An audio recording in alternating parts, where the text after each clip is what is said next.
Hello, everyone, and welcome to Studio F, our brand new home. We can't wait for you to see all of it. I'm Eric Bowling, along with Kimberly Guilfoyle, Bob Beckel, Dana Perino, and Greg Gutfeld. It's still 5 o'clock in New York City, and this is still the 5.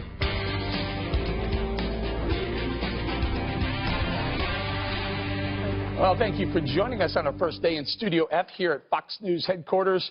We got a gorgeous brand new set, and we're sitting around, guess what, a brand new table as well, ready to kick off our first discussion. Beginning with one of the most dramatic endings in Hollywood history, an Oscar screw-up for the ages. Here's how it all began.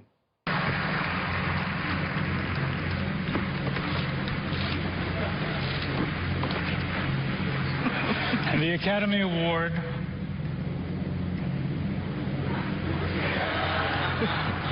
for Best Picture. You're impossible. Come on. La La Land. Well, La La Land exec and stars then flooded the stage to accept the top honor of the night, but they weren't the winners. Here's what happened after La La Land producer Jordan Horowitz was informed about the mishap. There's a mistake. Moonlight, you guys won Best Picture. Moonlight won. Come on, this is not a joke. This is not a joke. I'm afraid they read the wrong thing. This is not a joke. Moonlight has won Best Picture. Moonlight, Best Picture. Wow. Now, Greg, these are the same people who spent the night trashing Donald Trump for the way he's running the country. They couldn't even get the right envelope. Well, after weeks of Trump hysteria in Hollywood and after all the political posturing, they can't get the one thing right that they were supposed to do. It's like a teenage boy that's like showing off on his bike in front of his friends, you know, and gets cockier and cockier, and then all of a sudden gets hit by a semi. And I love how he hands it off to Faye Dunaway when he realizes it's a problem. I mean, I always thought that his confusion was an act, but he really is stupid. And then he realizes he's in trouble, so he says, "Here, take it." He passes the grenade onto her, and he could have said. How did he know he was in trouble? He looked down and he goes, "This isn't right." You can see on his face he knew that it was wrong. And instead of saying, "We just did this award," he just handed it to her. He's always done that to women, though. So. Ooh, interesting. Hey, Bob, but La La Land won the popular vote. Shouldn't they get the Oscar? Well, was it 3 million or 5 million votes? Whatever. You know, I'd say I give a lot of credit to Horowitz. I thought he handled himself quite well in the middle of all that. That's must have been very, very difficult.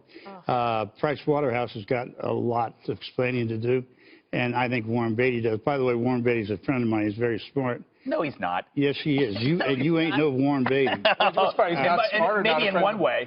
Well, but I thought it was it's hard to imagine. KG, hand to face. We were watching. First of all, it happened at 12:38 in the morning. You got 4 hours of You this. stayed up? I stayed up. I watched every minute of it. I played that twice back to see what was going on. And you just think, what just happened there? But it's interesting because, you know, Price Waterhouse had to, like, fall on the sword and say, listen, this is all our fault. We're doing an investigation to figure it out.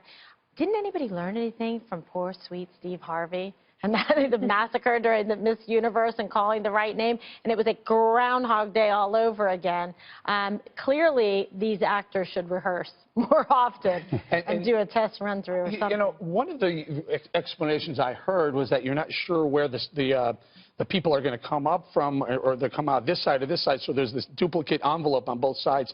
Well, when it's handed to the presenter, they're supposed to get rid of the other one. Am I right? Yeah. Right. Well, she had one. Emma Stone had hers, but there was another one lying around. What do you think that thing's going to be worth at auction?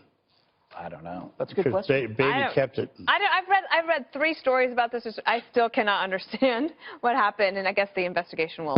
All right, stay right there, Dana. This mishap overshadowed the rest of the night, which, as expected, got political right from the very start. This broadcast is being watched live by millions of Americans and around the world in more than 225 countries that now hate us. I want to say thank you to President Trump. I mean, remember last year when it seemed like the Oscars were racist? We are very welcoming to outsiders here in Hollywood. We don't discriminate against people based on what countries they come from. We discriminate against them based on their age and weight. Of all the great actors here in Hollywood, one in particular has stood the test of time for her many uninspiring and overrated performances. Some of you will get to come up here on this stage tonight and give a speech that the President of the United States will tweet about in in all caps during his 5 a.m. bowel movement tomorrow. And Dana, they tried to get the president to tweet, but he held back. Yeah, so we're like, are you up? And then he didn't take the bait, which is smart. How much? Too much? Not enough? Political humor in that. Your thoughts? I think that the racist joke was too close to the bone. I would have dropped that one. And also, I think he tweets at 7 a.m., not 5. Okay. Yes. KG, thoughts on Kimmel's? He went to the well a few times. He did. You know, I'm a big Jimmy Kimmel fan. I don't know. I really like him. He's my favorite late night host. So, however, I thought, yes, making the comment, suggesting the president is racist, that I did not like. I didn't think it was appropriate. I agree with Dana on that one. But for the rest of it, I thought he, carried the night with good humor and aplomb. The best part about this is no one's going to remember any of this.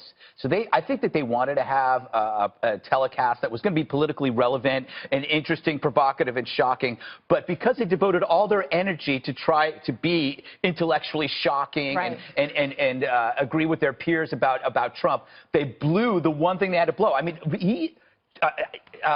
Warren Beatty is the perfect metaphor for Hollywood. He's old, out of touch with the changing winds. He's a bitter guy looking to be bailed out. That's what's so funny. You know what I thought the best metaphor for Hollywood was? When they're all sitting in that beautiful arena dressed in their tuxedos, and Kimmel brought that bus. Oh my God, that was the worst. What a stark contrast between real people let's show and Hollywood. It was the most offensive thing I've ever seen. Let's trot out the normal people and treat them like zoo animals in front of these elite rich millionaires. It was disgusting. Can I be honest with you? I took it the other way. Look at those moronic, idiot, rich people sitting there acting pompous, and here's some real people who, frankly, were more entertaining than the actors. But they had no idea. They looked like they were a novelty act. They were a novelty act. Let me just say, first of all, you're a rich man and you're not pompous. I wasn't always rich, Bob. I know. Rich. That you're not pompous, and I like that. But, coming, as you all know, my dad was in the civil rights movement for years. Using the word racist is something you simply do not do. And particularly from somebody who, my guess, Kimmel's never seen the inside of a ghetto or inside of a poor person's house. So he pox on his house for that. Well, I don't defend Donald Trump on anything, but I will on that. At one point, they called Jimmy Kimmel racist because he made some comment about an Asian woman's name. Let's do this. Staying on politics, an Iranian movie, The Salesman, won the best foreign film last night, but the director wasn't there to accept the prize. Oscar Farhadi skipped the ceremony to protest Trump's travel ban. His speech was read on his behalf. I'm sorry I'm not with you tonight.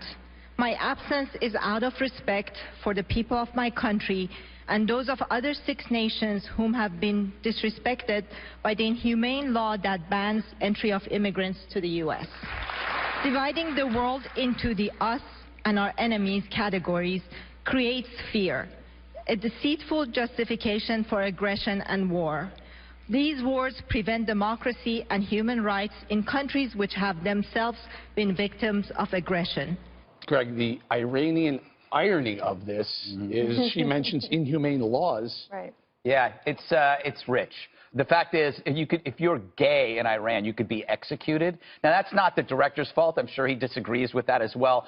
But you got to be careful when you come to another country and you start lecturing us about the way we are the freest country on the planet in the history of the world, and we want to remain free. So the only way we can do that is to make sure that ideas from your country don't come here. We want gays to live here happy. We don't want them executed. So you got to understand what's trying to be done here. Great, Bob. I think it was exactly appropriate. And let me make one point. The big bag ICE guys went into a hospital and took out a woman who had a malignant brain tumor and locked her up while she was trying to get to New York to be with her 3 kids. She had never committed a crime.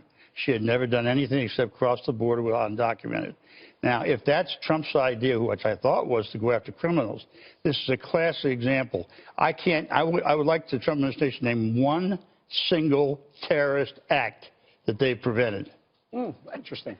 Dana, inhumane laws. What are you talking about? How can you do this? It just happened last week. What do you think about taking that woman out of that hospital? You know what? This is the first I heard of it, and it's a bit unfair that none of us know that story, but somehow you brought that up. Well, I think you're mixing apples and oranges. I read that story over the weekend, and I agree it is troubling. Okay, but it is not the same as what the director said that he was opposing, which is the extreme vetting from the 7 countries, and President Trump said he's going to sign the new executive order on this on Wednesday, so after tomorrow night's speech. That is separate from the ICE raids. Completely separate. So I think that's separate. But about this guy, I feel like it would have been more brave of him and more effective if he had shown up and, one, thanked America for this opportunity to get this amazing award for his terrific film, and been able to be there. Instead, I feel like, what was he doing? It was like some excuse so that he didn't have to go. He Remember when extreme Marlon vetted Brando himself, sent that I guess. Indian woman to do it? Yeah, he did. Kids, you want this Yeah. one or you want Viola Davis? Well, what I was saying is, like, he extreme vetted himself. I mean, he just, I guess, decided that I'm not going to come. Found that he was high risk. Yeah, high risk. You know, and it also is misstating what the intent and focus of the law was. And so, you know, but that they're going to do that because Hollywood writes their own scripts and makes it up. Okay. Well,